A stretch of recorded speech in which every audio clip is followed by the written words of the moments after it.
Para falar com a gente sobre o resultado da eleição no Peru, o Revista Brasil TVT conversa agora com Walter Pomar, que é professor de Relações Internacionais da Universidade Federal do ABC. Boa noite, professor Walter Pomar, seja muito bem-vindo. Boa noite.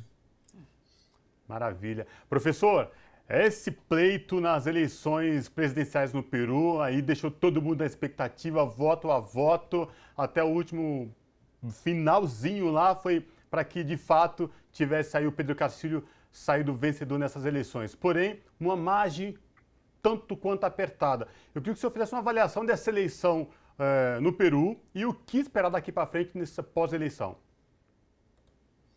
Veja, a sociedade peruana é muito dividida, mas esse resultado tão apertado ocorreu em primeiro lugar porque a candidata Keiko Fujimori e as elites peruanas cometeram todo tipo de ilegalidade na campanha eleitoral.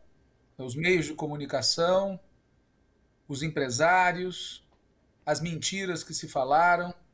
Portanto, a rigor, esse resultado significa muito mais do que uma disputa apertada. Significa que os setores populares do Peru, que o candidato Pedro Castilho representa condignamente, não aceitaram que lhe impusessem uma presidenta que é uma neofascista, uma neoliberal, uma bandida, uma representante dessa elite de merda que há no Peru e em muitos países da América Latina.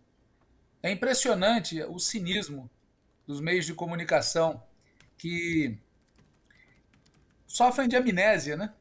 Porque tudo o que diziam a respeito do Fujimori, da Keiko Fujimori, da corrupção, esqueceram disso tudo para impedir que fosse eleito presidente alguém que tem a cara do povo peruano. O que vai acontecer daqui para frente? Não está claro. Aparentemente, não existe unidade na elite peruana para dar um golpe, porque eles sabem que esse resultado numérico é inferior à força social real da candidatura do Pedro Castilho. E um golpe a essa altura do campeonato poderia ter repercussões graves para a própria elite.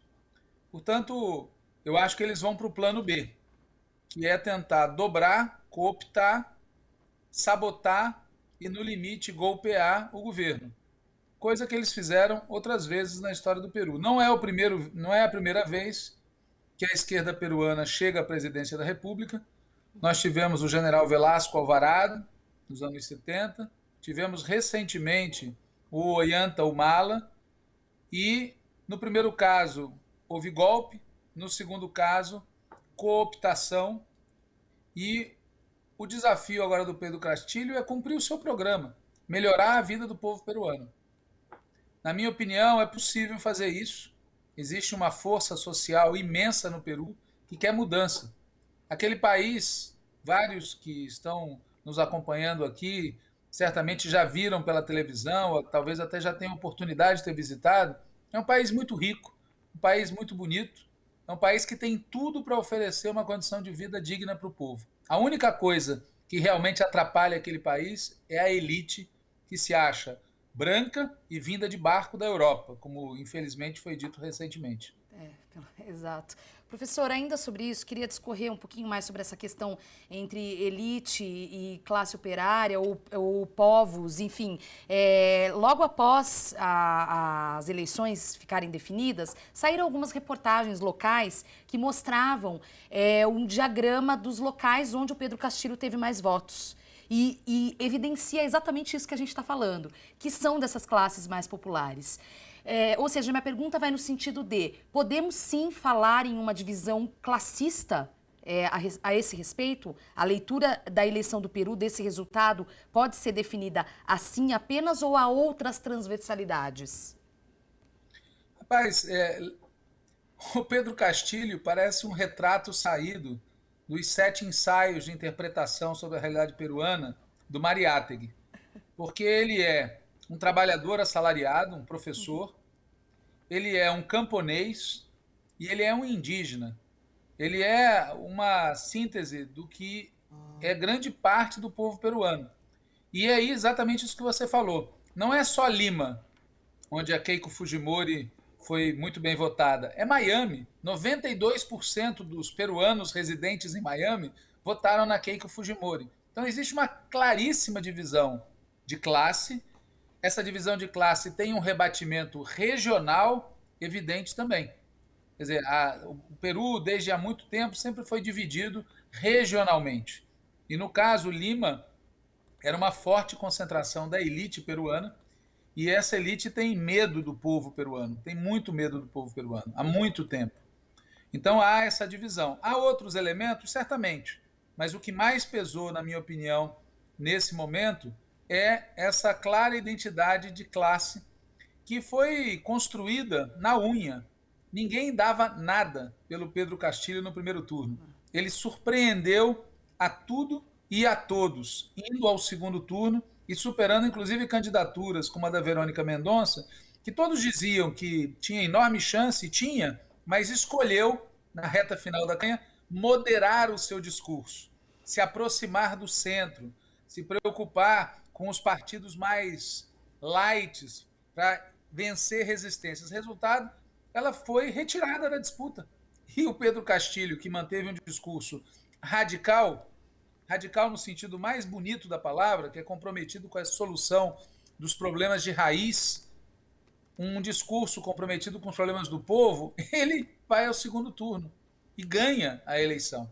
E as pessoas, eu insisto naquilo que eu falei na resposta anterior, a questão não é que a vitória tenha sido por tão pouco. O incrível é que, com tudo que a elite peruana fez para tentar ganhar, ainda assim eles perderam. O povo peruano nos deu uma felicidade imensa, imensa, imensa.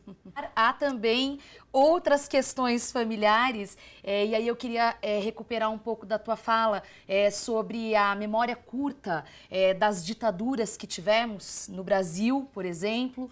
A gente sabe que o povo argentino, por exemplo, tem uma outra relação com isso. Mas ainda trazendo para a questão do Peru, tudo bem que o Pedro Castilho ganhou. No entanto, Keiko Fujimori, que traz esse lastro do ex-ditador, teve votos, teve uma votação expressiva, afinal de contas, chegou ao segundo turno, disputou voto a voto, vamos dizer assim. Minha pergunta para você, professor, bom, e para quem não sabe a que eu estou me referindo, tanto seu pai quanto seu avô, Pedro Pomar, seu avô foi uma das vítimas, inclusive, da chacina da Lapa na época da ditadura aqui no Brasil. Eu queria saber como você avalia a importância dessa memória, para que a gente talvez não repita, conhecendo a história, não repita erros posteriormente. Esse tema da memória é muito importante. Realmente, estudar o que ocorreu no passado é uma das formas de impedir que ocorra de novo. Mas mais importante que a memória são ações políticas e institucionais de punição aos que cometeram crimes. O golpe militar de 64 foi um crime. Aquilo que foi feito contra os sindicatos, contra os povos indígenas, contra o campesinato, contra a classe trabalhadora, contra a esquerda, foi um crime. As torturas foram crimes à luz da legislação da ditadura.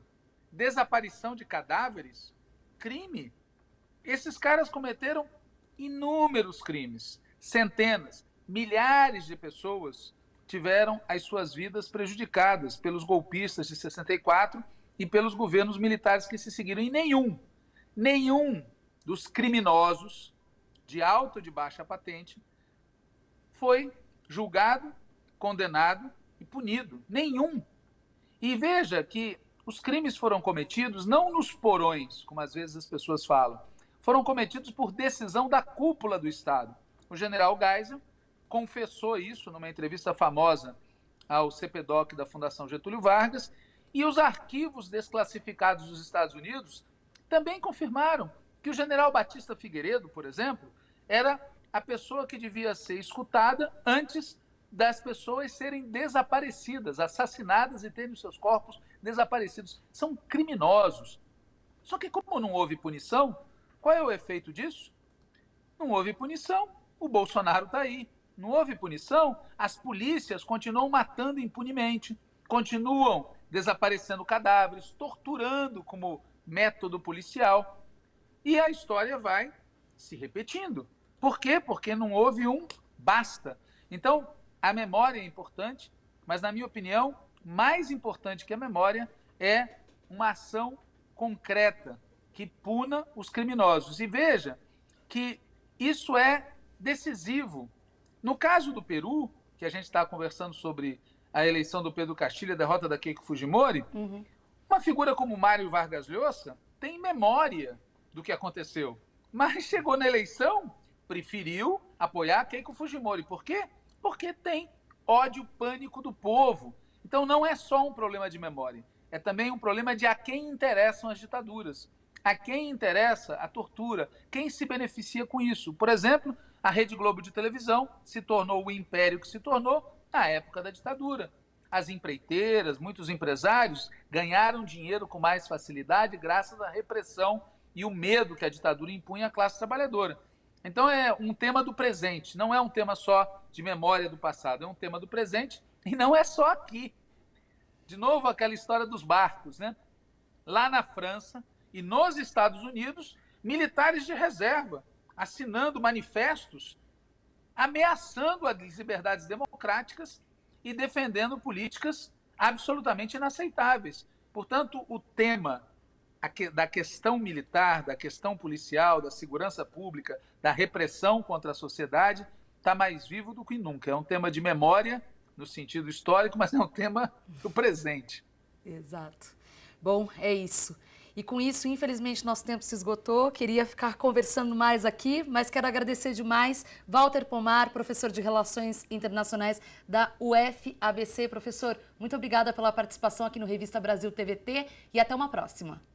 Eu que agradeço a vocês. Muito obrigado. Tchau, tchau. Obrigada. Tchau. Abraço.